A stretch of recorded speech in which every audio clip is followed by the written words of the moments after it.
As we find here, there is an important question, previous year's question on Faraday's laws of electrolysis. Faraday's laws of electrolysis पर एक important question यहाँ पर दिया हुआ है और इस question को हमें solve करना है.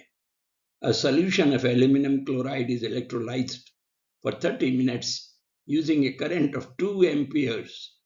The amount of aluminum deposited at the cathode is, 4 options are given, and we have to mark the correct answer along with the correct option. Now, we are provided with the molar mass of aluminum chloride, aluminum and chlorine as 27 grams per mole and 35.5 grams per mole respectively.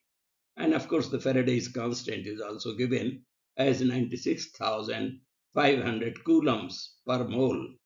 Now, we are required to solve it, and in such a question, it is very necessary to find out what is Faraday's laws of electrolysis. So, we take this question stepwise. We shall go through attempting these questions through a number of steps. The first step is calculate the total charge passed through the electrolyte, and that is calculated using the formula that charge is equal to I into T. I is the current and T is the time in seconds. So substituting here, we find that 2 amperes multiplied by 30 into 60, that gives you 3600 coulombs of electricity, of charge, which is passed through aluminum chloride solution.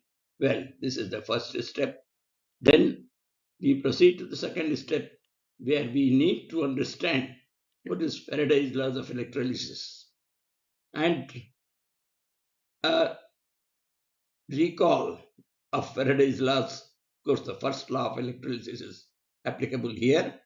The amount of chemical decomposition of an electrolyte is directly proportional to the quantity of electricity, or we can call it charge in coulomb. Charge is represented by I in coulomb passed through it. So we have already calculated the charge, that is coulombs, earlier, and that is 3600 coulombs.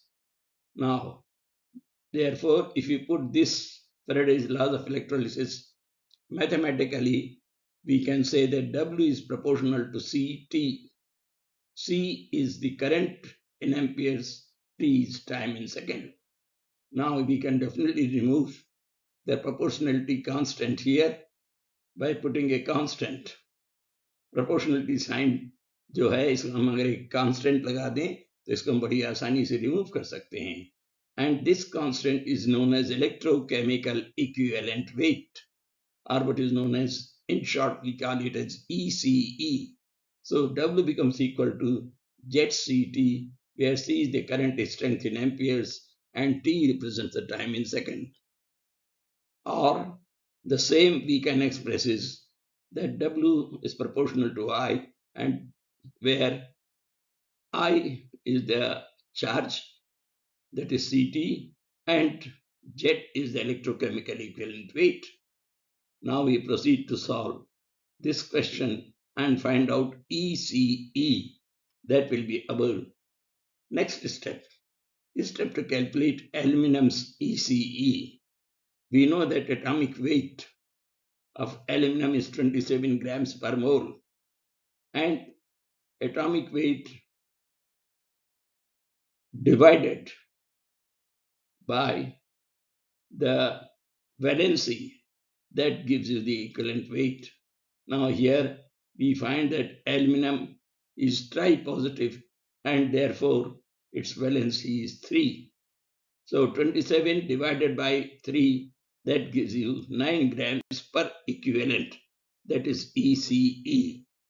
Finally, the second step, or the fourth step, we can say that apply the relation W is equal to ZCT, the same which I've already explained earlier. And we can calculate this way, that 96,500 coulombs deposits 9 grams of aluminum. Why 9? because 9 is the electrochemical equivalent weight of aluminum, as we have calculated earlier. And the total charge passed is 3600 coulombs. So 3600 coulombs will deposit how many grams of aluminum? We simply calculate and we find that this comes out to 0.3357 grams, which is approximately equivalent to 336 grams, 0.336 grams. And this matches with our options 3, that is 0.336 as given there. So this will be our right answer to this question. And therefore we can mark option 3 as the correct answer. Okay, thank you. It has been a very good question. And please attempt several questions of this type, which are frequently asked in our examinations, including the competitive examination. Thank you again. Please do subscribe to our channel.